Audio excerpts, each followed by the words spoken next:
nasci em 33. Olha, naquela enchente eu lembro bem, eu tinha 9 anos, e até nós fizemos naquela época, meu pai parou uns tempos em Vila Flores, com a mudança lá, nós paramos lá até sair o casal, ou a família que estava lá em Lajadinho. Meu pai tinha comprado uma casa lá, uma moradia, então tinha que esperar ele sair para se mudar para lá. Então nós tínhamos ali com o meu tio Gaetano Simonato, meu pai com uma carreta de boi, nós fomos para Vista Alegre do Prata, que meu pai foi emancipador de Nova Prata, morou em Vista Alegre, foi conselheiro, se dizia, era vereador por Nova Prata, representando Vista Alegre, né? Então fomos para lá dar uma passeada, tinha 2 tios lá, 2 irmãos do meu pai. E pela estrada tinha o rio Sabia, subiu, invadiu a estrada. E tinha peixe morto na estrada, porque o peixe não conseguia mais voltar para o rio. Morreram lá na estrada, mas tinha uns peixes bonitos, eu não esqueço nunca daqueles peixes. A enchente foi forte, muito forte. Olha, a de 28 foi a maior, onde o Rio das Antas atingiu maior altura. Ali na Balsa dos Navegantes tem um marco lá. Atrás da casa do Joaquim Felipe tem um marco que marcou diversas enchentes. A de 1928 foi a maior. E depois veio a de 41. E lá para a costa do Rio das Antas, desceu um monte de bastante, se diz em italiano, Slavinia, mas seria deslizamento. Né? Então, agora tem algumas também, eu vi lá, caiu também, mas naquela época deixou as pedras lisas, as pedras brancas, que embaixo é tudo laje, tem uma camada de terra, e o máximo tem 2 metros de terra, depois tem pura laje, né? Então, ficou branqueando as lajes, mas desceu muito deslizamento naquela época. Então, ali logo para baixo do Passo Velho, para o outro lado do rio, ali nos Navegantes, tinha uma família Caser, e veio um deslizamento de cima, levou embora a casa com a família dentro de tudo. Naquela época, a família Caser foi uma tragédia. Eles tinham feito um trilho ali para lá de Lajadinho, em cima da serra, um trilho de tábuas assim, então largava a madeira para baixo, lá embaixo no rio, lá embaixo, quando a madeira chegava lá, eles pegavam e tiravam para fazer as balsas.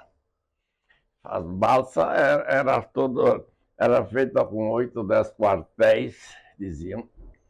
Esses quartéis tinham em torno de 10 dúzias cada quartel.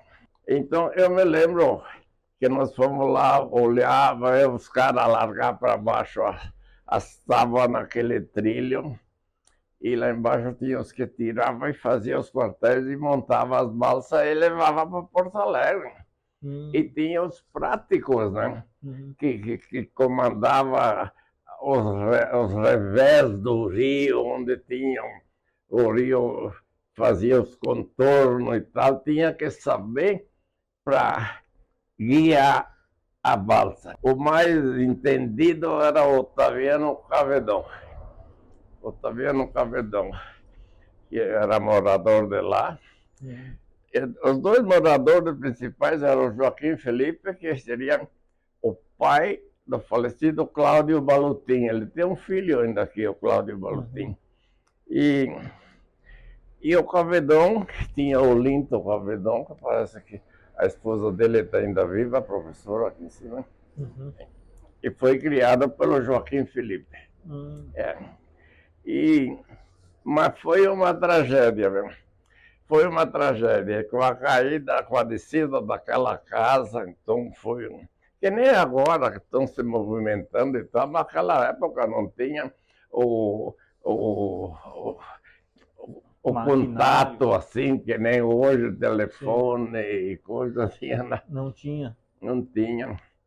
Mas eu tinha 8, 9 anos e me lembro perfeitamente. Então nós ia em cima da serra ali para lá de La Jardim, enxergava o Rio das Antas, estava num nível altíssimo, um nível que eu acho que... Bom, tem um marco lá. Um dia tu tiver a ocasião de descer nos Navegantes, atrás da casa do Joaquim Felipe, onde tinha o Porto da Balsa, ali para o lado direito tem um marco, que marca a altura dos enchentes. Tinha que ser de a cavalo, de a pé, coisa fazia contato assim, porque não tinha telefone. A Estrada Velha de Vacaria, né? Que desce lá no Passo Velho, e depois subia para o outro lado, que é tudo um S lá. Para o lado de lá é muito pior a subida do que para o lado de cá. A Estrada Velha, porque a ponte, ela foi construída ali enquanto a guerra, ou depois da guerra de 45, foi construída a ponte do Rio das Antas. A primeira ponte que construíram, a Dana Conceição tinha contratado, ganhado a concorrência por 20 contos de reais. Mas começou a infração e eles não cabiam mais dentro. Então fizeram a armação de madeira, em vez de botar madeira boa, botaram madeira de 4ª, 5ª, de refúgio e coisa. E depois testaram para ver se tinha resistência para botar o concreto. E quando botaram as pedras em cima para testar, caiu toda a armação da ponte e morreu bastante gente. Eu me lembro, tinha um vizinho nosso lá que morreu, tinha um Bim de Lajadinho, filho do José Bim também, que morreu. Ela caiu 2 vezes ali. Uma enchente levou e a outra caiu por, como te contei, que eles carregaram de pedra para ver a resistência e não resistiam. Que sempre teve essas coisas de governo e tal, etc. Fazem uma licitação e depois não cabe mais dentro. E só que agora eles corrigem para cima da ponte de estrada de ferro que tem lá na Barra do Jabuticaba, com o Rio das Antas. Ali desceu 5 deslizamentos. E nós contamos, domingo foi lá em cima da Serra Paulista, tem 5 deslizamentos assim, que caiu agora esses dias. A de 41, eu lembro que foi feio o negócio. Foi muito feio. E que levou embora a casa do Casal lá. E daí o pessoal descendo o Rio das Antas, não dava para passar o rio. Aquele tempo era de barquinho com a balsa, né? A balsa ela tinha um cabo de aço por cima do rio. Então os balseiros tinham uns pau assim, com um gancho aqui, e botava no cabo de aço para puxar a balsa, em vez de remo. Então era mais fácil. E tu vê até hoje as balsas são de remo. As poucas que existem ainda, porque construíram as pontes por tudo, né? E ainda, mas naquele tempo lá me recordo do Silveira, que era balseiro, era bom, e tinha outro lá. Mas o tempo foi passando, foi se criando a tecnologia, as experiências, o estudo. Naquele tempo, para o camarada estudar não era fácil. Tinha que ter dinheiro, porque não tinha bolsa de estudo, não tinha essas coisas. Eu me lembro que eu também queria. Eu queria ser advogado, queria estudar, mas o irmão Marista ali cobrava uma nota por mês.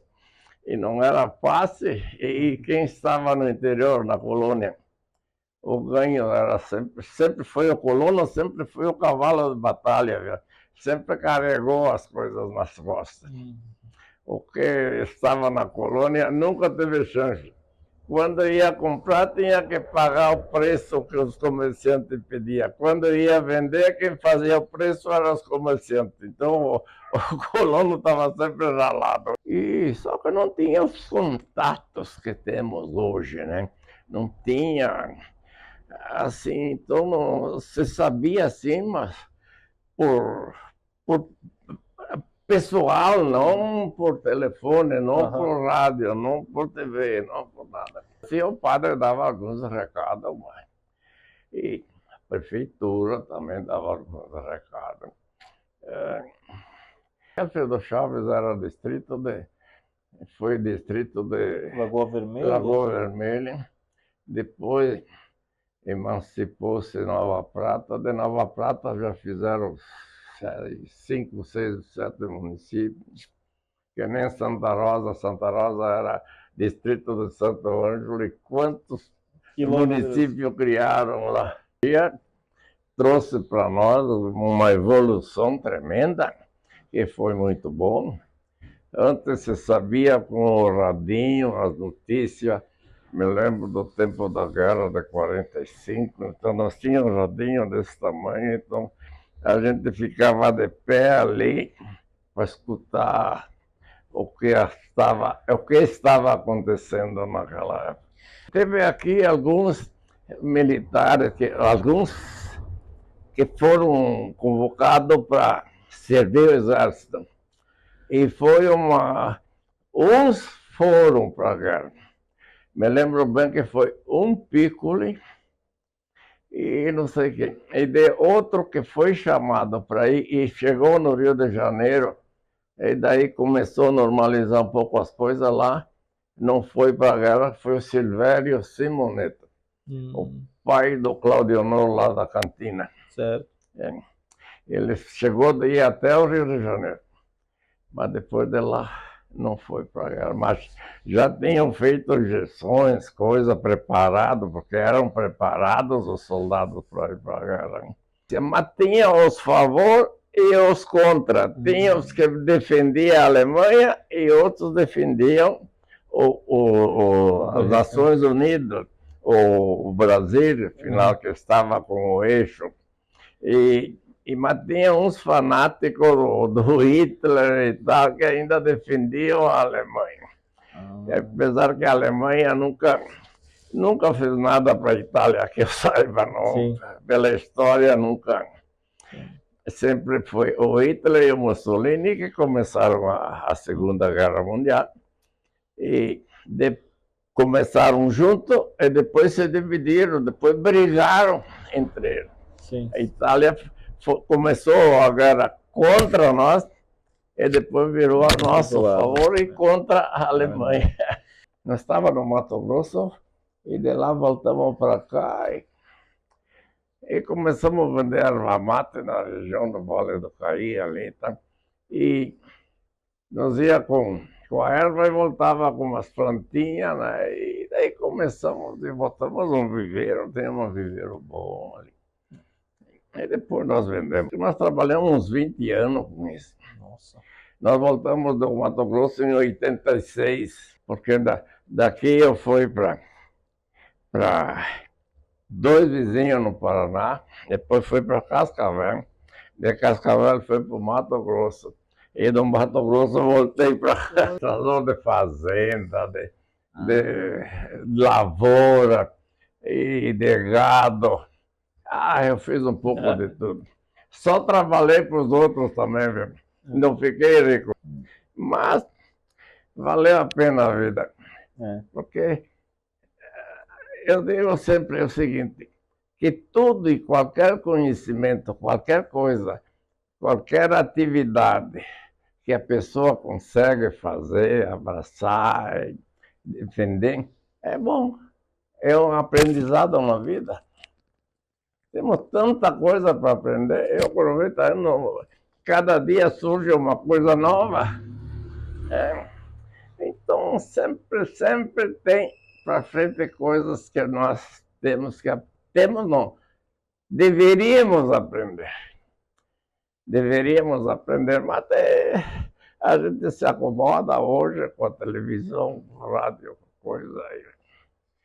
Eu vejo, eu também, eu tinha mais atividade, agora chega de tardezinha, já vou da televisão e fico ouvindo a notícia do mundo. Eu viajei muitas vezes para a Europa, para a Itália, tenho lá um monte de parente ainda da nossa família. Uhum. Ainda temos contato com eles mas eu me parece que era criança que ia no colégio semana passada e já faz 85, 76 anos. Eu digo para essa juventude que nem você, aproveite a vida enquanto vocês podem, porque depois tchau e benção. Naquele tempo tinha poucas famílias na costa dos rios ali, nas coisas. Não tinha, naquela época de 41, tinha pouco depois, porque como eu comecei dizendo para vocês, a evolução do mundo começou na Segunda Guerra Mundial, que foi em 45. Até lá, o avião surgiu em 1910, os primeiros e tal. Então, na Primeira Guerra já tinha os aviões que combatiam, largavam bombas. Se tiverem oportunidade, eu já foram para a Itália, lá no Monte Grappa, tem ainda os buracos onde largavam as bombas, porque lá tinha o exército austríaco que combatia contra o exército italiano. Monte Grappa foi um lugar importantíssimo para a guerra, muito importante. Então tem ainda, quando largava aquelas bombas, aqueles aviãozinhos, faziam buraco assim de 3, 4 metros de fundura, estourava e jogava a terra para os lados. E está lá ainda para ver. Então ali começou a evolução mesmo. O avião trouxe muita evolução para o mundo, muita. E a tecnologia, né? Nem naquele tempo, se falasse de ir para a Lua, chamava o cara de louco. E hoje vão, voltam, e não sei o que e tal, amanhã depois vão para o Sol, vão para Marte, vão para Vênus, vão para todo mundo. Porque quando meu pai veio de Nova Bassano morar aqui em Vila Flores, era Alfredo Chaves, era pequeno, era uma coisinha. O prefeito, se não me engano, foi o Galeassi. Uhum. Era Galeassi, o Galeassi, seu pai daqueles Galeassi ali. E depois o que foi prefeito 2, 3 vezes foi o Saúl Irineu Farina. E fomos indo o Adriano Farina. Mas Veranópolis sempre foi uma cidade assim, como é que se diz? Máter. Porque aqui de Veranópolis saiu muita gente que se espalhou por esse Brasil lá fora. Porque Veranópolis sempre teve uma vida um pouquinho mais adiantada que eu. Porque por lado de lá do Rio das Antas, evoluiu muito mais rápido do que por lado de cá. O empecilho era o Rio das Antas, que não tinha ponte, não tinha nada, tinha que ser de balsa. Então o contato, o comércio era mais para o lado de cá. Por isso que Caxias tornou-se um polo de comércio e Passo Fundo outro. Então o pessoal comprava as coisas, máquinas e motores e não sei o quê. Era 2 polos de indústria, Caxias e Passo Fundo. Ali que o pessoal, mais para o norte era Passo Fundo e aqui mais para o sul era Caxias do Sul, um centro que se tornou ali. Ali entrou muito os de origem alemão, como é que se diz? Alemão, e italiano, e poloneses também. E eles eram gente que trabalhavam, que produziam, que queriam sempre o melhor, né? Ir para frente. Então, por isso que Caxias se tornou um polo. E Passo Fundo por causa do campo, das fazendas, porque ali se estabeleceu mais portugueses na região de fazenda. E nos lugares de moro, de coisa e tal, os italianos e poloneses, e botaram eles no meio das pedras, dos moros, porque então tem um ditado assim, que o polonês gosta de plantar cana para produzir cachaça. O italiano planta pareira para produzir vinho. E o alemão mais sabido, ele planta lúpulo para fazer cerveja. Tudo estrada branca, estrada de chão, que começou a botar pedra, cascalho nessa estrada. Foi ali pelos anos 40, 40 e pouco. Senão, antes era tudo estrada de chão, chovia um pouco, barro tremendo, não dava mais para nada. E depois, então, começaram a melhorar. E hoje temos asfalto por tudo, até no interior dos municípios, temos asfalto por tudo. Eu lembro quando abriram a estrada de Montebérico até o Rio das Antas, que aqui foi o empreiteiro foi o tal de Heitor Mazzini, de Garibaldi. Ele ganhou a licitação, ele que construiu a estrada daqui até o Rio das Antas. Por outro lado, foi um tal de Mário. Mas lá, por lado de Bento, construíram antes. Só que vieram até o Rio, não tinha ponte. E pro lado de cá, construíram depois. Então, eu me lembro que eu era pequeno, e meu pai tinha comprado uma terra ali em Lajadim, e ia até aonde tinham traçado a estrada. Mas não tinha estrada, só tinha uns piquetes. E disseram que iam fazer a estrada ali. E meu pai até disse, se vão fazer uma estrada aqui no meio dessas peral, dessas coisas. E fizeram a estrada. Todo abraço.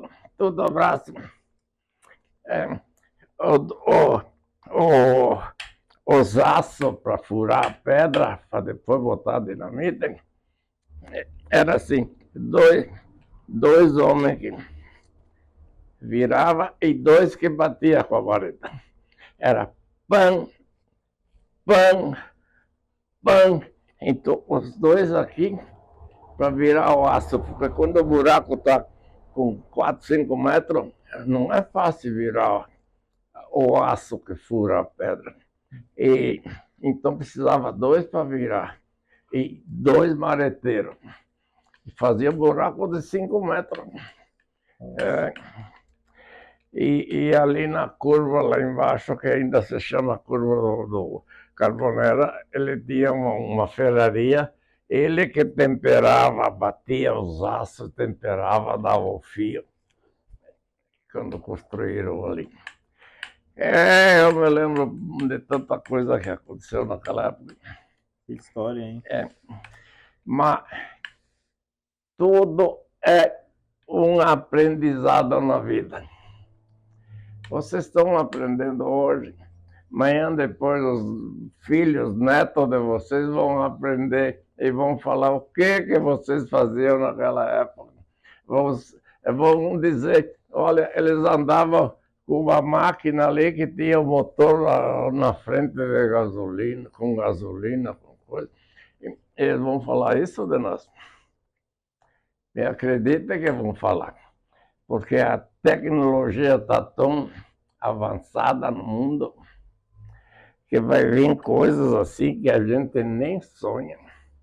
É verdade. É verdade. Quando que podia dizer que o homem saía daqui para ir à Lua? É verdade. Todo no braço, não tinha trator, não tinha nada. E depois a nossa região aqui também não tinha muita terra mecanizável, né? Era tudo terra terra montanhosa, de pedra e coisa, então que se plantava muito, era milho, feijão e trigo. Trigo sempre foi cultivado na nossa região, mas essas três coisas, três cereais eram os principais: trigo, feijão e milho. Aqui produzia muito, nas costas de Iria produzia muito feijão. Muito feijão. Mas tinha os comerciantes, viu? Tinha os comerciantes que compravam, então os que tinham comércio, eles forneciam certos produtos para o agricultor. E depois os agricultores pagavam com produto da colônia, né? Com porco, trigo, feijão, milho, coisa. Então, mas eles forneciam, eles tinham sempre o troca-troca, afinal. Só que era entre safras. Não é que agora, que nem hoje é tudo à vista. Aquele tempo lá, não, tu fazia despesa esse ano para pagar o ano que vem.